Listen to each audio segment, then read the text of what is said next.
Mari jemaat kita mempersiapkan hati menyambut firman Tuhan, memohon Roh Kudus menerangi hati kita. Ya Allah Roh Kudus yang tinggal dalam hati kami, berilah kami cahaya-Mu, cahaya kebenaran, supaya kami mengerti pesan firman Allah, supaya kami memahami maksud dan kehendak Tuhan, supaya kami sanggup membuat harmoni dengan isi hati Tuhan yang kami laksanakan dalam hidup kami sesehari. Di dalam nama Tuhan Yesus, Tuhan yang bangkit dan naik ke surga dalam kemuliaan, Raja semesta. Amin.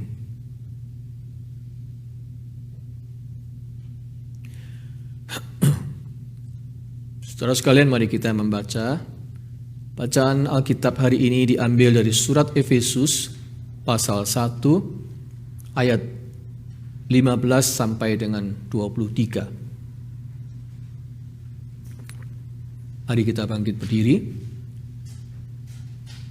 Karena itu, setelah aku mendengar tentang imanmu dalam Tuhan Yesus dan tentang kasih-Mu terhadap semua orang kudus, aku pun tidak berhenti mengucap syukur karena kamu.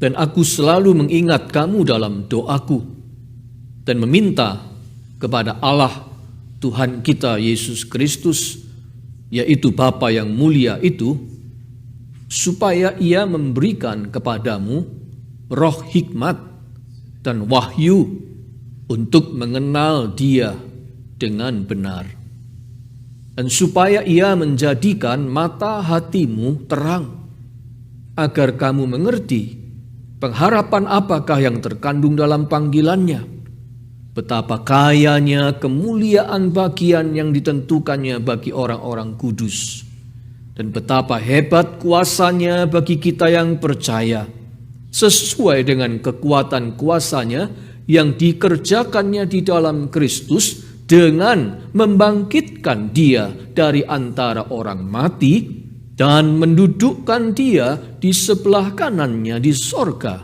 jauh lebih tinggi dari segala pemerintah dan penguasa dan kekuasaan dan kerajaan dan tiap-tiap nama yang dapat disebut, bukan hanya di dunia ini saja, melainkan juga di dunia yang akan datang. Dan segala sesuatu telah diletakkannya di bawah kaki Kristus, dan Dia telah diberikannya kepada jemaat sebagai kepala dari segala yang ada.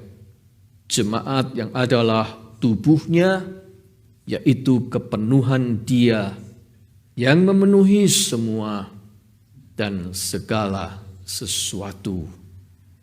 Demikianlah pembacaan Alkitab. Berbahagia kita yang mendengar firman Allah dan memeliharanya. Haleluya.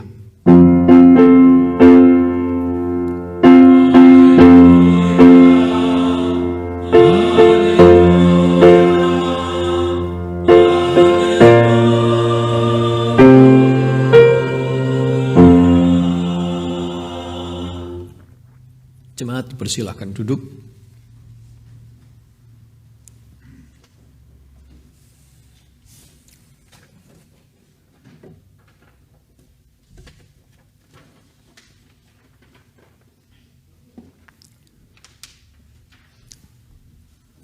Saudara-saudara, kaum ateis tidak percaya Tuhan, apalagi sorga. Bagi mereka semuanya adalah materi belaka. Dunia ini hanyalah kumpulan materi, benda-benda tidak berjiwa. Dari yang paling sederhana, materi yang paling sederhana, sampai dengan materi yang paling kompleks. materi yang berevolusi dari waktu ke waktu. Dan evolusi yang paling hebat adalah yang kemudian menjadi manusia. Kita ini materi yang berevolusi luar biasa dahsyat, sehingga mempunyai otak atau brain yang kemampuannya luar biasa. Itulah pandangan para ateis. Dan ilmu pengetahuan masa kini, saudara-saudara, sangat mengarahkan penyelidikannya terhadap organ tubuh yang namanya brain atau otak ini. Neuroscience. Itu adalah sebuah ilmu yang berkembang sangat pesat belakangan ini. Tentang otak manusia yang diteliti dari berbagai macam disiplin ilmu menjadi neuroscience. Seorang filsuf ateis namanya Daniel Dennett berkata begini, "There is only one sort of stuff, namely matter. The physical stuff of physics, chemistry, and physiology. And the mind is somehow nothing but a physical phenomenon." Otak kita ini sebuah fenomena fisik belaka. Ada proses fisika, kimia, dan fisiologis yang sangat kompleks dan kemudian menjadi brain yang begitu luar biasa. But still just physical phenomenon. Materi belaka. Sementara itu para ilmuwan yang ateis juga semakin percaya bahwa kehidupan ini memang terjadi karena ledakan kebetulan dari proses fisiokimiawi, dari pertemuan berbagai jenis materi-materi. Cuma itu, kebetulan memang kemudian menjadi sebuah kehidupan. Yang namanya Tuhan itu tidak ada. Yang namanya Tuhan itu ilusi ciptaan manusia. Surga itu dongeng belaka. Kalau kita mati, ya sudah, selesai, habis. Entah ditanam, entah dikremasi, tubuh yang terdiri dari materi ini binasa. Itu yang terjadi kalau orang mati. Kata kaum ateis, mati, ya selesai. Period. Ceritanya sudah tamat. Oleh karena itu jangan bilang ada life after death. Ada hidup sesudah kematian. Gak ada. Jangan sebut-sebut sorga, kata mereka. Itulah pendapat kaum ateis yang sangat banyak di dunia ini, terutama di Amerika. Tetapi saudara-saudara, kita patut bertanya kepada mereka, seandainya pandangan itu benar, seharusnya pandangan itu juga applicable. Meaning, they can live with that. Seandainya pandangan itu benar, mestinya bukan cuma sebuah teori belaka, tetapi mereka bisa menghidupinya. Sebab, kalau andai kata pandangan itu benar, manusia ini cuma materi saja, dan otaknya itu bekerja berdasarkan proses kimiawi belaka, maka tidak ada yang namanya moralitas. Tidak ada yang namanya kehendak bebas, free will. Tidak ada nilai salah dan benar. Tidak ada nilai baik dan jahat. Nggak ada. Wong materi kok. Materi itu bekerja sesuai hukum fisika dan kimiawinya.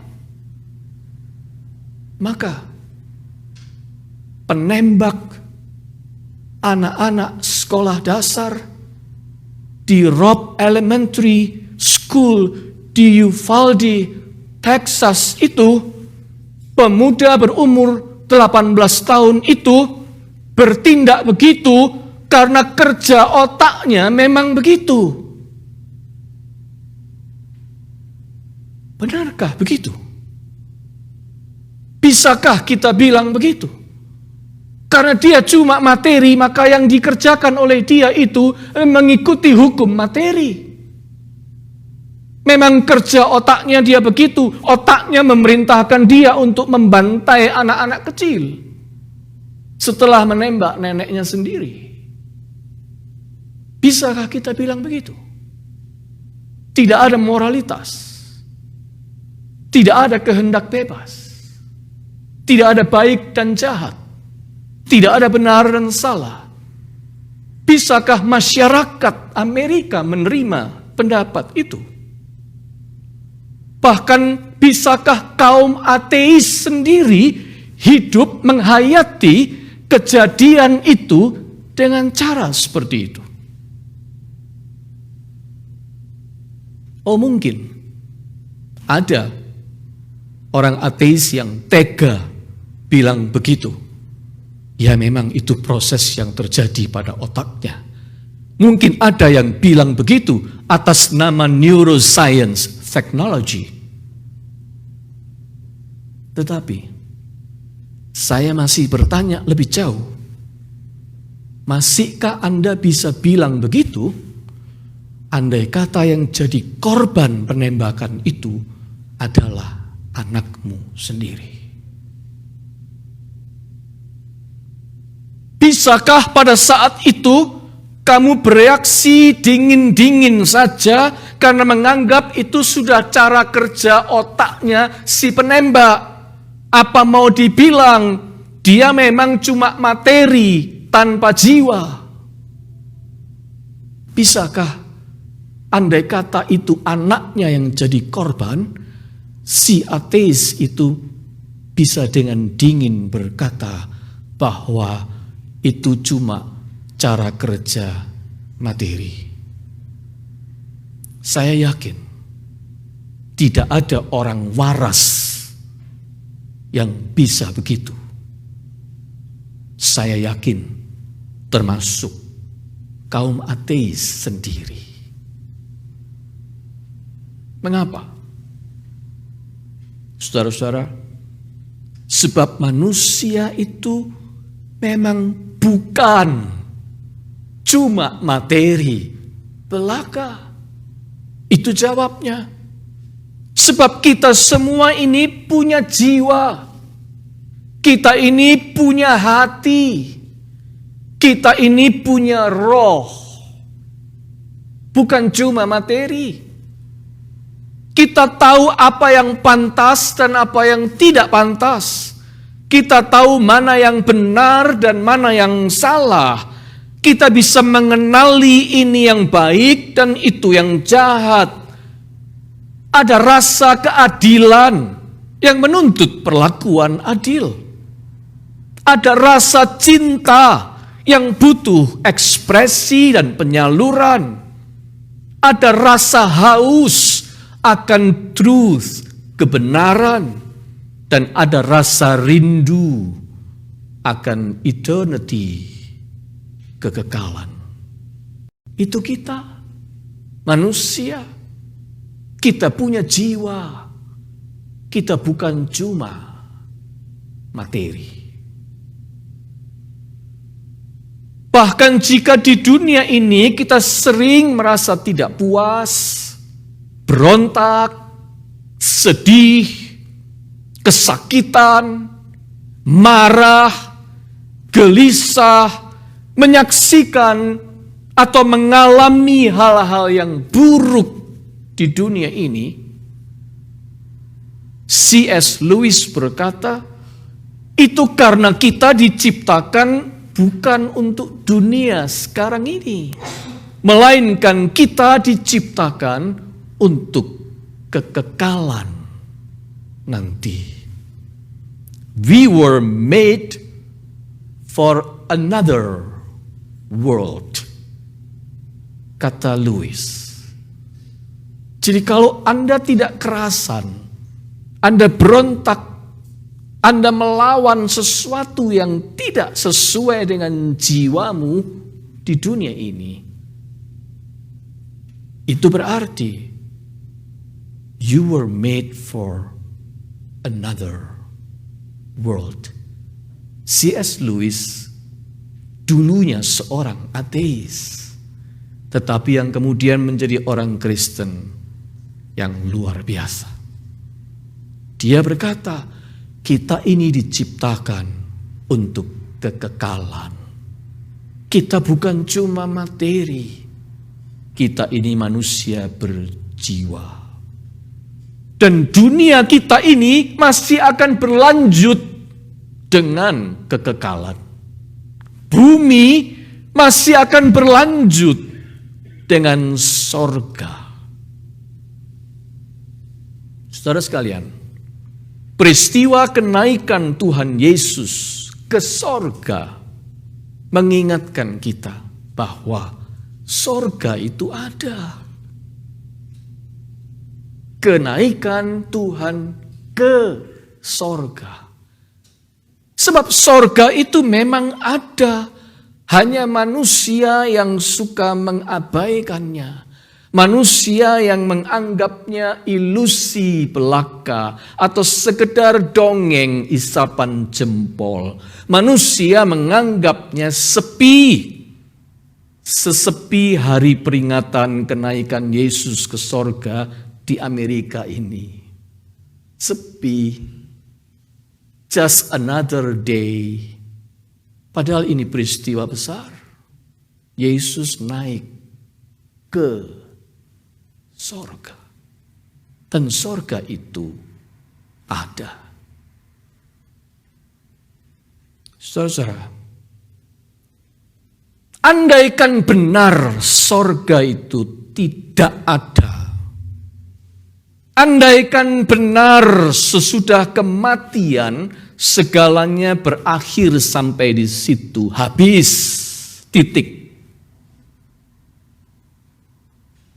Maka kita harus mengatakan semua yang terjadi di muka bumi ini adalah sebuah kekacauan, kesemrawutan, mess up, yang berujung pada kekosongan, nihil, hampa, tanpa makna, bahkan tragis. Kalau andai kata sorga tidak ada, maka kehidupan di dunia ini adalah sebuah kesemrawutan yang tidak ada artinya. Sebab apa? Sebab segala yang dilakukan manusia di dunia ini, entah itu baik, entah itu jahat, tidak ada bedanya. Akan habis di titik kematian. Tidak ada kelanjutannya. Tidak ada penghakimannya, tidak ada kesimpulannya, Tidak ada pemaknaannya. Meaningless. Kalau andai kata bumi tidak berlanjut dengan sorga, maka semua yang terjadi di dunia ini meaningless. Orang kalau berbuat baik, itu kebetulan. Karena otaknya bekerja begitu. Otaknya kerjanya melakukan perbuatan baik. Sebaliknya sama dengan orang kalau dia berbuat jahat, unfortunately otaknya konslet. Itu saja penjelasannya. Perkara perbuatan jahatnya membuat orang lain menderita, itu konsekuensi logis yang tidak terhindarkan. Ada orang otaknya konslet, menembaki orang sesukanya, korban berjatuhan mati. Itu konsekuensi logis. Semua kejadian seperti itu akan menjadi kepingan-kepingan, serpihan-serpihan insiden dan accident yang kebetulan dan so amburadul, mess up, out of control, dan tanpa arti. Kalau sorga tidak ada. Padahal, benarkah begitu? Oh saudara-saudara, iman Kristen menentang pemahaman seperti itu. Mengapa? Sebab kita percaya Tuhan itu ada. Dan oleh karenanya sorga juga ada. Kekekalan, eternity ada. Segala yang terjadi di bumi justru harus difahami, diberi arti dari situ. Segala yang terjadi di dunia harus dilihat dan dievaluasi dari perspektif eternity, kekekalan. Dari perspektif Tuhan. Itu artinya kita beriman, bukan? Doa syafaat Paulus untuk orang-orang Kristen bunyinya begini.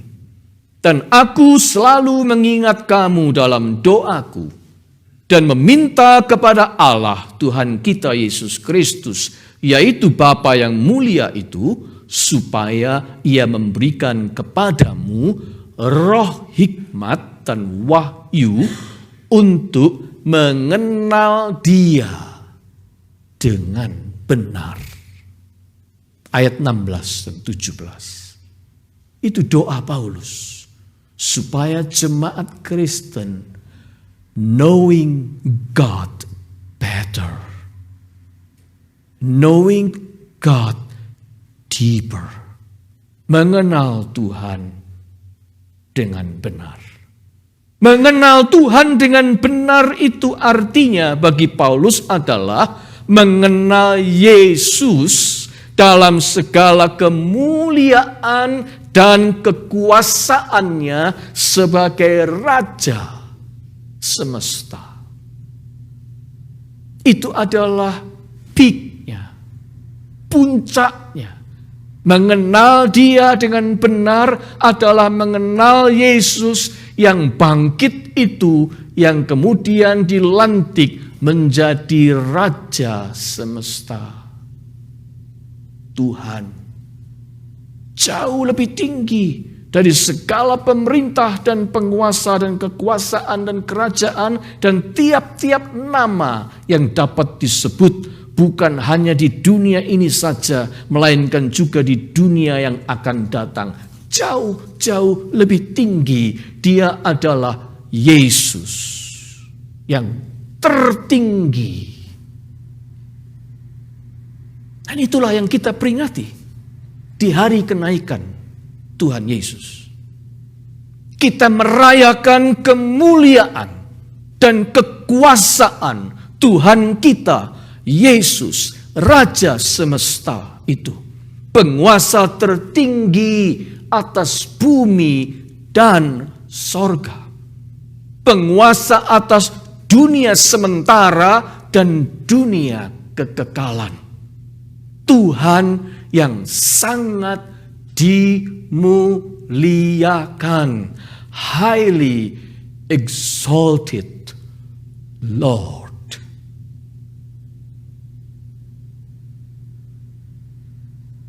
Jika kita percaya kepada Yesus yang seperti itu berarti tidak ada perbuatan manusia yang akan luput dari penghakiman dan keadilannya. Tidak ada.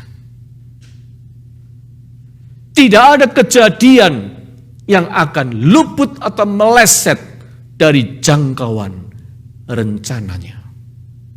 Tidak ada peristiwa yang dibiarkannya tanpa arti, meaningless, nihil bagi kita. Because He is the Lord of all. Itulah artinya kita percaya kepada Yesus yang adalah Tuhan,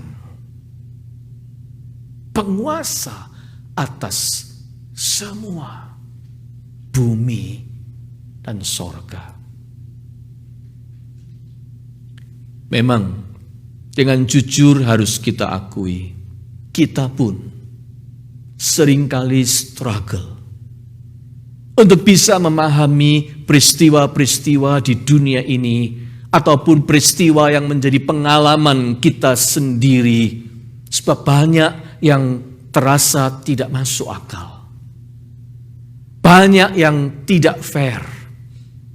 Banyak yang menyedihkan, menyeramkan, terlalu berat untuk dicerna. Siapa bisa mencerna? Orang Kristen mana yang paling saleh yang bisa mencerna kejadian anak-anak SD kelas 3, 4, 5 hari itu masuk sekolah dan tidak pernah pulang kembali karena ditembaki oleh orang gila? Siapa yang bisa mencernanya? Ada begitu banyak yang tidak bisa dicerna. Ada yang terlalu pahit untuk ditelan. Ada yang terlalu sukar untuk dimengerti. Terlalu mengejutkan, terlalu mengenaskan, terlalu menyakitkan. Itulah yang terjadi di bumi yang seringkali membuat kita struggle. Tetapi justru dalam struggle itu kita terpanggil untuk mempercayakan diri kepada yang empunya kuasa atas segalanya, bumi dan sorga, yaitu Yesus, Tuhan Raja semesta.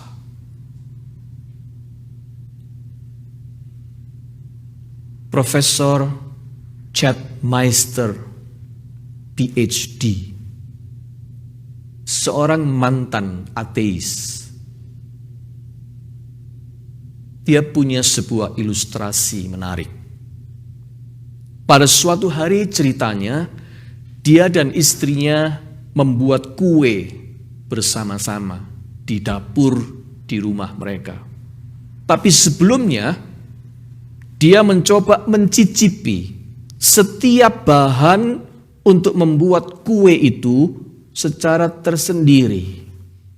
Tepungnya, baking powdernya dicicipi. Rasanya hambar. Telur mentah dicicipi. Amis.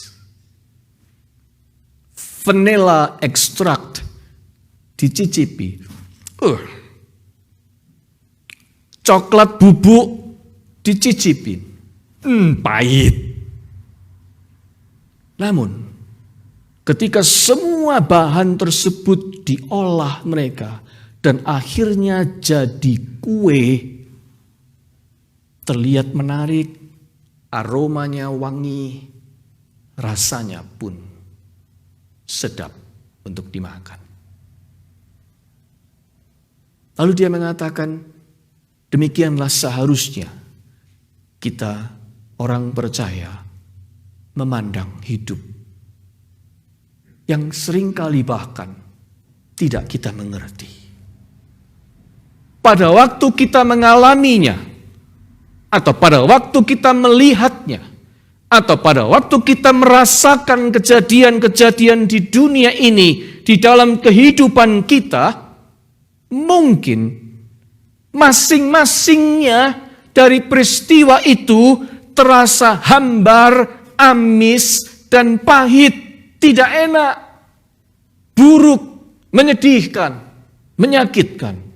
Bahkan seperti kepingan-kepingan peristiwa yang bentuknya jelek, di luar kendali dan tidak punya arti.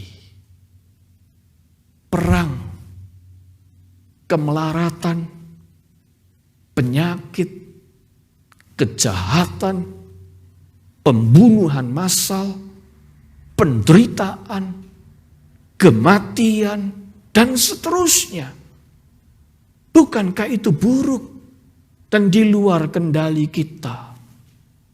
Tetapi Profesor Meister berkata, iman Kristen mengajar kita untuk percaya kepada Tuhan, yaitu Tuhan yang menguasai segalanya. Tuhan yang walaupun manusia di dunia ini dalam kehendak bebasnya bikin banyak kerusakan, Tuhan yang di atas itu tetap memegang kendali. God who is in control. Itulah iman Kristen. Percaya bahwa di atas semua hal yang amis, pahit, hambar, bahkan yang kita tidak rasakan enaknya,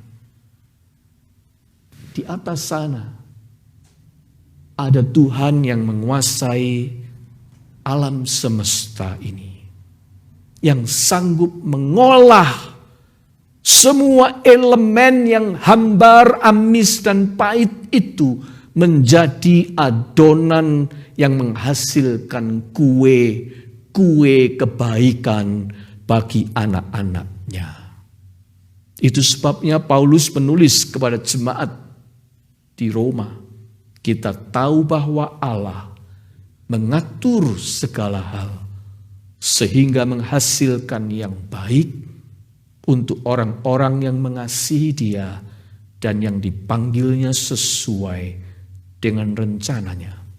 Roma 8 ayat 28 menurut Alkitab Bahasa Indonesia sehari-hari. Allah mengatur segala hal sehingga menghasilkan yang baik. Seperti apa kebaikan itu? Mungkin kita belum tahu sekarang. Seperti apa kue itu? Kita belum tahu. Tetapi kita percaya bahwa Tuhan di atas sana bisa mengolah semuanya di dalam kendali tangannya untuk melayani rencananya. Saudara sekalian, Tuhan Yesus sungguh naik ke sorga. Sorga itu ada, kekekalan itu ada. Dan Yesus memerintah dari sana. So every single detail di dunia ini ada di dalam genggaman tangannya. He's got the whole world in his hand. Siap untuk diolahnya. Atau seperti kepingan-kepingan puzzles yang sedang berserakan, tetapi tangannya terus menyusun setiap kejadian itu seperti kepingan-kepingan yang tidak berarti, bahkan yang kelihatannya sudah rusak pun, dia kumpulkan, dia persatukan, he collect and wrap them up. Untuk pada akhirnya semua itu melayani the big picture dari rencananya. Baik di dunia ini maupun hingga di kekekalan nanti. Itu artinya kita percaya kepada Yesus. Yesus yang adalah Tuhan. Dia mengatur semua. Every single detail di dalam hidup kita juga. Hanya otak kita nggak sanggup memahami. Brain kita tidak mampu melihat gambar dari keseluruhan puzzles itu sekarang. Sebab apa? Ya sebab kita memang bukan cuma materi atau makhluk dengan tubuh jasmani. Kita ini punya jiwa. Kita ini punya sisi rohani. Jiwa yang menjadi milik eternity. Dan oleh karena itu diciptakan untuk eternity. Dan oleh karena itu jiwa kita bisa melihat sesuatu kalau dari perspektif kekekalan. Otak kita gak sanggup memahami semua. Tetapi jiwa kita punya potensi mengerti itu kalau jiwa kita terarah kepada Yesus yang di sorga. Itu sebabnya Paulus berdoa supaya ia menjadikan mata hatimu terang. Apa artinya? Seakan-akan Paulus hendak berkata kepada kita semua, apabila mata jasmanimu tidak sanggup melihat, apabila otakmu tidak sanggup mengerti, semoga mata rohanimu bisa melihat. Semoga hatimu percaya dan mengerti bahwa Tuhan itu ada, sorga itu nyata, dan hidupmu ada di dalam genggaman kuasanya.